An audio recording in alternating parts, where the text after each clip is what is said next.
कितने संकट है, कितना दुखदाई क्षण है जो लोग कहते हैं कि अपनी ड्यूटी के बाद वेतन की आशा रहती है और उस वेतन से पूरे परिवार को उस पैसे की आशा रहती है। सभी लोगों के पास जो है परिवार में कोई सदस्य जरूर होंगे। जिस सदस्य को उस पैसे की चाहत होगी, उस पैसा का आशा होगा, जो पैसा अगर वेतन अगर महीने कमाने के बाद आएगा तो हम अपने बच्चे को टॉफी ला कर देंगे, हम अपने बच्चे को नए कपड़े ला कर देंगे, अपनी बीवी को साड़ी पहनाएंगे, अपनी माता को साड़ी पहनाएंगे और बच्चे का स्कूल में फीस जमा करेंगे। लेकिन कहीं ना कहीं यह सभी लोग मजबूर हैं और सरकार से यही मजबूरी को लेकर अपनी मांग रखने आए हैं। चाहते हैं कि हम लोग देखिए सुबह से बारिश में भीज रहे हैं, कोई पूछने तक हम लोग के नहीं है अभी तक। बताइए, ये सभी लोग जो आपको कैमरा पर दिख रहे हैं, ये सभी लोग जो हैं उस एम्बुलेंस के चालक हैं जो कोरोना वॉरियर्स के तरह काम किए थे, लेकिन सम्मान के तौर पे क्या मिला है तो वो आज इस बारिश में, झमझमाती बारिश में धरना करने पर मजबूर हो चुके हैं अपने 4 महीने का वेतन के लिए। उसको ढोते ढोते हम लोग खुद कोरोना मरीज बन गए थे, जबकि 15 दिन हम लोग जाके घर में अपना में जा स्कूल में रहे थे। उसके बाद गांव वाले हम लोग को घर में जाने दिया। बॉडी को छूने तक के लिए कोई तैयार नहीं था। जिस मरीज से लोग 2 गज की दूरी, मास्क है जरूरी वाली कहावतें कह रहे थे। पटना जंक्शन की कहानी हम सुनाते हैं कि उस समय पटना जंक्शन पर कोई नहीं रहता था। कौन रहता था? तो एम्बुलेंस चालक और कुत्ता रहता था। कुत्ता के अलावा कोई इंसान दिखता नहीं था भैया। उस समय हमने काम किया, आज तक हमको कुछ नहीं मिला। किसको मिला? तो जो बाबू लोग एसी में रहते हैं उनको मिला, हमको कहाँ मिला? हमको कुछ नहीं मिला। कोरोना काल में आप लोग काम किए थे ना? बहुत काम किए थे। यह एम्बुलेंस कर्मी जो हैं वह उसी एम्बुलेंस में बैठकर आते थे जिस एम्बुलेंस में कोरोना पीड़ित रहते थे। सिविल सर्जन महोदय के द्वारा डराया धमकाया जा रहा है कि जल्दी मतलब कि ये करो, इस पर FIR करो, लेकिन हम आग्रह करते हैं सिविल सर्जन महोदय से। ये बिहार के एम्बुलेंस चालक कर्मी है जो कि इस बारिश में भी धरना प्रदर्शन करने पर मजबूर है। इनका जो है पेट कर दिया है। पेट इसलिए कर दिया है क्योंकि 4 महीनों से जिस कंपनी ने इन लोगों को बहाली करवाई थी एम्बुलेंस चालक के रूप में, वह कंपनी इन लोगों को 4 महीने से पैसा नहीं दे रही है और ना पैसा का भुगतान होगा तो इनका पेट कैसे चलेगा, परिवार कैसे चलेगा। इसी आशा में यह लेकर आए हैं अपनी मांगों को सरकार तक पहुंचाने के लिए। और सरकार तक पहुंचाने के लिए इसलिए आए हैं गर्दनीबाग के धरना स्थल में कि सरकार यहां पर इस जगह को चिन्हित करके रखी है धरना स्थल के रूप में। तो इस धरना स्थल से सरकार जो है इन लोगों की बातों को कितना संज्ञान में लेगी यह देखने वाली बात है। और लगभग यहाँ पर 300 के संख्या में बिहार के हर एक जिला से, हर एक PHC से एम्बुलेंस कर्मी पहुँचे हैं। ये आप देख सकते हैं कि मंदिर में अपने आप को कैसे शरण दे रहे हैं इस भरी बरसात में, झमझमाती बारिश में, और एम्बुलेंस भी साथ में लेकर आए हैं। और पूरे हड़ताल में है ये सभी एम्बुलेंस कर्मी, इसलिए क्योंकि इन लोगों का वेतन नहीं मिल रहा है। और देख सकते हैं कि किस तरह से बारिश हो रही है। और अगर एम्बुलेंस कर्मी एक दिन भी गाड़ी नहीं चलाते, एम्बुलेंस नहीं चलाते हैं, तो समझ सकते हैं कि राज्य में कितनी समस्या हो सकती है, कितने लोगों की जान जा सकती है। तो यही आपके लिए एक उदाहरण है कि आप देख सकते हैं इन लोगों की भी सैलरी जो है वह रुक सकती है। तो और क्या हो सकता है देश में भी और राज्य में, आगे हम जानने की कोशिश करते हैं। 12 तारीख से लेकर अनिश्चितकालीन धरना पर बैठे यह सभी बिहार राज्य के एम्बुलेंस कर्मी हैं, एम्बुलेंस चालक हैं, जो कि जिसके बिना जो है एक दिन भी सरकार को नहीं बनने वाला है, न ही बिहार वासियों को और न ही किसी लोगों को बनने वाला है। यह वही एम्बुलेंस कर्मी है जो कि रोगियों को, मरीजों को अपने घर से सुरक्षित स्थान यानी कि इलाज के लिए हॉस्पिटल यानी अस्पताल तक लेकर जाते हैं और उन्हें कहीं ना कहीं उस जीवन देने का, सफल जीवन देने का काम करते हैं। वही एम्बुलेंस कर्मी हैं। और कितने लोग जो हैं लाचार हो जाते हैं जब उनको एम्बुलेंस नहीं मिलता है विकट परिस्थिति में। आज देख रहे हैं कि अनिश्चितकालीन धरना प्रदर्शन पर यह सभी आज आप देख रहे होंगे कि सरकार तक अपनी मांगों को लेकर आए। क्या मांग है इनकी वह हम जानने की प्रयास करते हैं। आपके माध्यम से हम सरकार को सूचित करना चाहते हैं कि चाहे बारिश हो, चाहे तूफान हो, हम लोग का जो मांग है उस मांग पर हम लोग अटल रहेंगे जब तक कि हम लोग को पूरा न हो।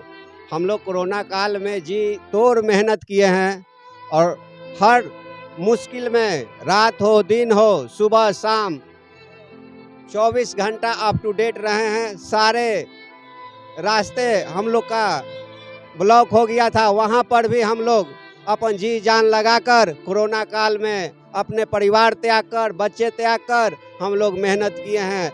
मेहनता हमारा जो 4 माह का वेतन और पीएफ का पैसा ये कंपनी गबन करने के चक्कर में है, जो कि सरकार के माध्यम से चाहेंगे कि हम लोग का जो पीएफ का पैसा और 4 माह का वेतन जल्द से जल्द भुगतान करें और हम लोग श्रम नियम के माध्यम से जो हम लोग का ड्यूटी बनता है, जो वेतन बनता है, उसकी जल्द से जल्द लागू करें। जो आप लोग का अनिश्चितकालीन धरना प्रदर्शन चल रहा है वो 12 तारीख से शुरू हो चुका है और सरकार से आप लोग क्या क्या कुछ मांग लेकर आए हैं? कितने सूत्री मांग हैं? 11 सूत्री मांग है, वो पूरा कर ही के यहाँ से मानेंगे हम लोग। आप बारिश में जो है बरसात में झमझमाती बारिश में आप धरना स्थल पर बैठे रहें, काबिज रहें। बैठे रहेंगे, यहाँ ओला पड़े बारिश पड़े चाहे जो पड़े यहीं बैठे रहेंगे। बैठे रहिए। बैठना है हमको यहाँ। इससे क्या होगा? मांगना है उसको, देगा। आप लोग की जो नियुक्ति हुई थी यानी कि जो रोजगार दिया था जिस कंपनी में, उस कंपनी का क्या नाम है जो अब तक भुगतान नहीं कर रहा है? जब हम लोग इस कंपनी में आए थे उस समय में सम्मान और पीडीपीएल दोनों एक साथ था। उसके बाद इधर जो है सम्मान को हटा दिया गया है 1 मई से। उसके बाद पीडीपीएल पर्सनल अकेला रह गया है। इसका कहना है जो सम्मान को पैसा मिला है 2-3 महीना का पेमेंट हम नहीं करेंगे और उसके बावजूद पीडीपीएल हम लोगों को धमकी दे रहा है। जब हम लोग हड़ताल पर बैठे हैं तो उनका कहना है जो हम लोगों को प्रभारी साहब जो है उसको आवेदन देता है कि इन लोगों के ऊपर एफआईआर कीजिए, तो हम लोग एफआईआर कर दे, उसके लिए डरते नहीं है। हम लोग तैयार है, हम लोगों को जहाँ जो भी करना है हम लोग उस लिए तैयार है, हम लोग पीछे नहीं हटेंगे। आप लोग जो है लगातार धरना पर काबिज रहेंगे या प्रतिज्ञा लेकर चले? जी जी, चाहे जो हो जाए हम लोग का मजदूरी मांग के कमाए हैं, मजदूरी हमको चाहिए, कमाया हुआ मजदूरी चाहे वेतन जो हमको है वो देना है। कोरोना में भी आप लोगों ने एकदम कोरोना में भी काम किए हैं, ईमानदारी से काम करने वाले कर्मचारी हैं। जहां पर कोरोना वॉरियर्स के तौर पर डॉक्टर को सम्मानित किया गया, लेकिन यह भी अपनी भूमिका पूरे अच्छे से निभाए थे। अपनी भूमिका में कहीं कोई कोताही नहीं दिखाई थी, बल्कि इन लोगों के बदौलत ही मरीज जो हैं अस्पताल तक पहुंच पाते थे और फिर उनका इलाज होता था और डॉक्टर जो हैं वह सम्मान पाए। लेकिन इन लोगों को सम्मान में क्या मिल रहा है? तो आज गर्दनीबाग के धरना स्थल पर अपने वेतन के लिए लड़ना पड़ रहा है। क्या कुछ कहना चाह रहे हैं? कहना चाह रहे हैं सरकार से हम यही मांग करते हैं कि श्रम अधिनियम का पालन करवाए। श्रम अधिनियम का पालन अगर हो जाता है तो हम लोग का उचित अधि मिल जाएगा। कितना पेमेंट अभी मिल रहा है आप लोग? ये तो जानकारी नहीं है कि कब कितना पैसा मिलता है, ये कहना मुश्किल है, क्योंकि पहले हम लोग का भी हड़ताल हुआ था, उसमें त्रिपक्षीय वार्ता हुआ था, राष्ट्र स्वास्थ्य समिति एक उसमें था और पीडीपीएल कंपनी था, हमारा प्रतिनिधिगण के बीच वार्ता हुआ था। उसमें साफ लिखा हुआ है कि श्रम अधिनियम का पालन किया जाएगा। लिखा हुआ है? लिखा हुआ होता है पालन? कभी नहीं। वो होता तो कोई कहने की जरूरत ही नहीं पड़ता। और अभी तक मतलब कि हम लोग को डराया धमकाया जा रहा है। डराते भी धमकाते भी हैं? डराया धमकाया जा रहा है। कौन डराते हैं, कौन धमकाते हैं? सिविल सर्जन महोदय के द्वारा डराया धमकाया जा रहा है कि जल्दी मतलब कि ये करो, इस पर एफआईआर करो। लेकिन हम आग्रह करते हैं सिविल सर्जन महोदय से कि हम लोग का जो मजदूरी बकाया है, जो आप कंपनी को दे चुके हैं, आप उनको डराइए धमकाइए। इतनी उदारता है इनकी दिल में, यही आप एहसास कर सकते हैं, यही आप महसूस कर सकते हैं। उदारता इस कदर है कि आप ऐसे बोल रहे हैं कि जो सीएस इन लोगों को धमकी देते हैं, इन लोगों को डराते हैं, धमकाते हैं कि एफआईआर हो जानी चाहिए, वहीं इन लोगों के मन में क्या है उस सीएस के प्रति कि मुझे क्यों डराते धमकाते हैं। आपके प्रति हमें संवेदना है, उन्हें आप कार्रवाई कीजिए, उन पर कार्रवाई कीजिए जो हम लोगों को वेतन को रख लिया, हम मतलब इन लोगों का जो हक मार के जिस कंपनी में ने रख लिया है, उन लोगों को साफ ये कह रहे हैं कि इनकी जो नाराजगी है उन लोगों से, ना कि उस सीएस से जो इन लोगों को उल्टा धमकाते हैं, डराते हैं। मतलब इनकी दिल में उदारता अभी भी दिख रही है कि सीएस के प्रति इनकी संवेदना अभी भी उतना ही है, सम्मान उतना ही है। कोरोना काल में आप लोग काम किए थे ना, बहुत काम किए थे। सम्मान क्या मिला? सामान क्या मिला? कुछ नहीं मिला उस टाइम। डॉक्टर्स को मिला और कहीं ना कहीं उस डॉक्टर्स तक मरीज को पहुंचाने वाले आप ही लोग थे। जी हम ही लोग थे।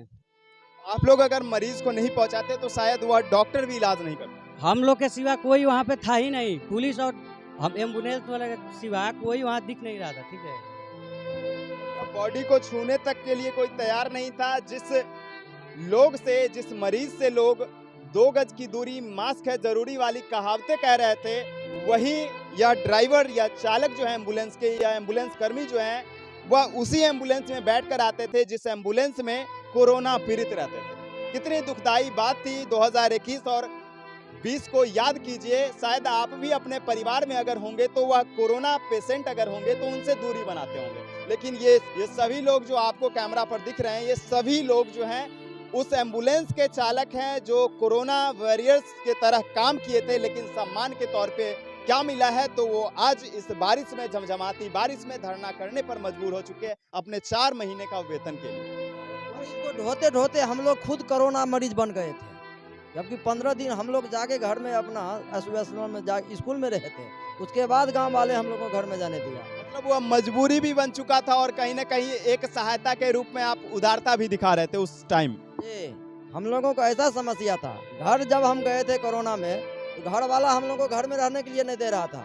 15 दिन स्कूल में रहे थे, उसके बाद अपना घर गए थे। और क्या कहना चाहते हैं सरकार? कि जिस समय कोविड चल रहा था, केवल एम्बुलेंस वाले और पुलिस वाले ही रोड पे थे। जब हमने पेशेंट को लेकर के जाया करते थे तो इधर उधर देखते थे तो एक गिलास पानी देने वाला कोई नहीं था। उस समय आप ड्यूटी करते? उस समय हम ड्यूटी करते थे। पटना जंक्शन की कहानी हम सुनाते हैं कि उस समय पटना जंक्शन पर कोई नहीं रहता था। कौन रहता था? तो एम्बुलेंस चालक और कुत्ता रहता था। कुत्ता के अलावा कोई इंसान दिखता नहीं था भैया। उस समय हमने काम किया। आज तक हमको कुछ नहीं मिला। किसको मिला? तो जो बाबू लोग एसी में रहते हैं उनको मिला। हमको कहाँ मिला? हमको कुछ नहीं। सड़क पर रहने वाला को सड़क ही मिला और आज भी सड़क ही मिला। आज भी वही बारिश मिला जो सड़क पर या आए दिन बारिश में भीग जाते थे और वही आज भी या भीगने पर मजबूर हो चुके हैं अपने वेतन के लिए।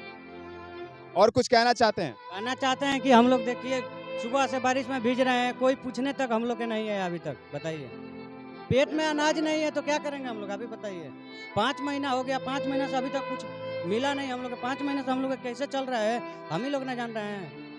कितनी संकट है, कितना दुखदाई क्षण है जो लोग कहते हैं कि अपनी ड्यूटी के बाद वेतन की आशा रहती है और उस वेतन से पूरे परिवार को उस पैसे की आशा रहती है।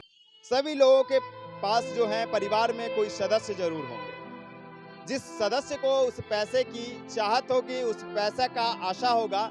जो पैसा अगर वेतन अगर महीने कमाने के बाद आएगा तो हम अपने बच्चे को टॉफी ला कर देंगे, हम अपने बच्चे को नए कपड़े ला कर देंगे, अपनी बीवी को साड़ी पहनाएंगे, अपनी माता को साड़ी पहनाएंगे और बच्चे का स्कूल में फीस जमा करेंगे। लेकिन कहीं ना कहीं यह सभी लोग मजबूर हैं और सरकार से यही मजबूरी को लेकर अपनी मांग रखने आए हैं। अगर सरकार, आप कोई लोग हमारी इस वीडियो को देख रहे होंगे तो संवेदना जाहिर कीजिए इन लोगों के प्रति जो असली कोरोना वॉरियर्स हैं और इन लोगों का मांग को जल्द से जल्द संज्ञान में लेकर इन लोगों की मांगों पर सुनवाई कीजिए।